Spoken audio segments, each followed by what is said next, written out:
Welcome to an exclusive preview into the athletic programs at Olathe's 4 high schools. You'll hear from coaches at North, South, East, and Northwest as they discuss their prospects for the upcoming season, and you'll meet some of their featured players.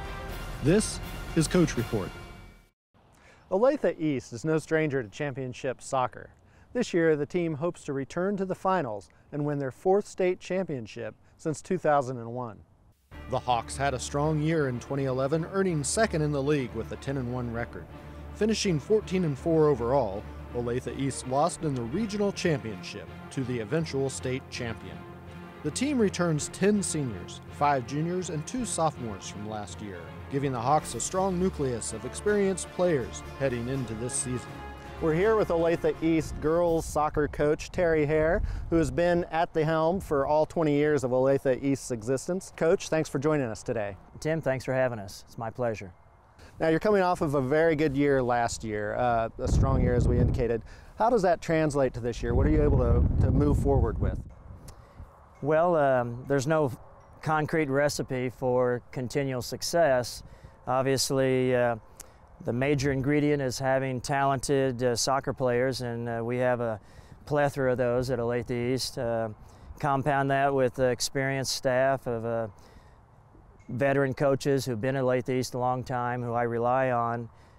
We will then try to mix all the ingredients of talent and coaching to try and bring out the best in our players.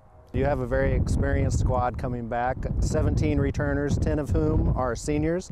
That's got to feel good going into it on paper, but you're trying to replace a lot of scoring as well, aren't you? We are, Tim. On paper it looks good. It'll remain to be seen. Caitlin Adkins, during her 4 years at Olathe East, I think we lost one Sunflower League game in 4 years. We won a state title with her. We were state runner-up. In postseason, we lost twice to the team that went on to be a state champion. So she brought a lot to our program, and 40% of the goals that we lose are hers, and who knows how many others that she set up on corner kicks or slotted through balls or things like that. But I have no doubt that the torch will be lifted, and we may be scoring by committee and not by individual, but she was a great asset to Olathe East soccer, and she's doing quite well at Memphis University. And when we discuss Olathe East soccer, we often hear a term about a tradition of excellence. Can you tell us what you mean by that?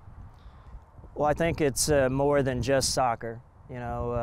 I've been there since the school opened some 20 years ago, and we have a great building of professional educators, and the accolades at Olathe East speak for themselves.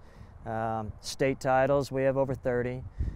For soccer, I take great pride in my work, just like all the other professionals do at Olathe East, and we demand from the athletes quite a bit, and our expectations are high, and if you provide an environment like my practice field is my classroom, and they're going to receive knowledge and repetition, and doggone it, the tests come out twice a week, and it's kind of a cruel pass-fail. You have a win or a loss, and you may have a day in between to regroup and reorganize before the next exam. So a history of excellence. I don't keep track of my wins and losses.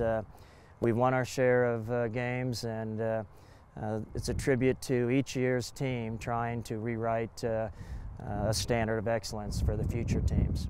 Well, there's a lot of excitement surrounding your program this year. You have a lot of players who you've talked about returning. Tell us some of the players who your fans should be looking out for this year. Defensively, I've got a couple seniors, Kylie DeHaven and Laura Schnell. Collectively, they help organize the back and keep those shots away from our goalie. They got 8 shutouts last year. They helped us to a 10-1 record in league. Up on the attack, we have Kirsten Corder, and we have Emily Jorgensen. And those two girls, they gathered 26 goals between them, and they're wonderful examples of what today's youth ought to look for to be a talented future high school player. Now we bring you our Olathe East profile player. Hi, I'm Emily Jorgensen. I'm a senior at Olathe East.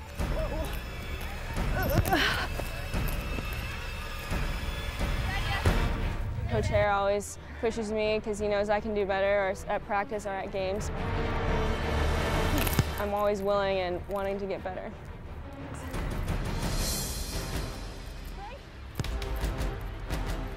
Conditioning is a huge, huge part of soccer. If there's one thing you can control about how good your team is how well you're in shape. Training all year round because it really helps when season comes around.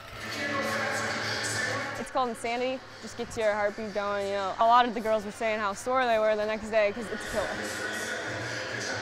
Defense is probably my biggest strength. You know, I'm a left-footed player. I'm pretty unselfish. I like to feed the ball through, and I like to get across and serve it to my teammates.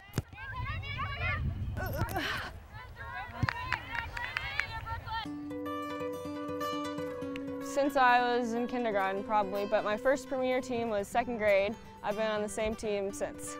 Same coach and everything. She plays soccer at Middle Tennessee State University, where she plans on being... I'll be attending Middle Tennessee State University. My sister, Whitney Jorgensen, plays soccer at Middle Tennessee State, so we'll be able to play another year together. So I'm excited about that. It'll be fun. So do well. I'm gonna give you 1 minute to get everything set up. Most of the better teams in high school are the teams that just work really well together, not like an one all-star player, but all the girls get along so well. I mean, everybody's just like, oh, soccer season's starting, soccer season's starting. We're pumped because we have all of our defenders are returning, so we just need to fill a couple spots on the offensive side, and I think we have a really good chance of winning state.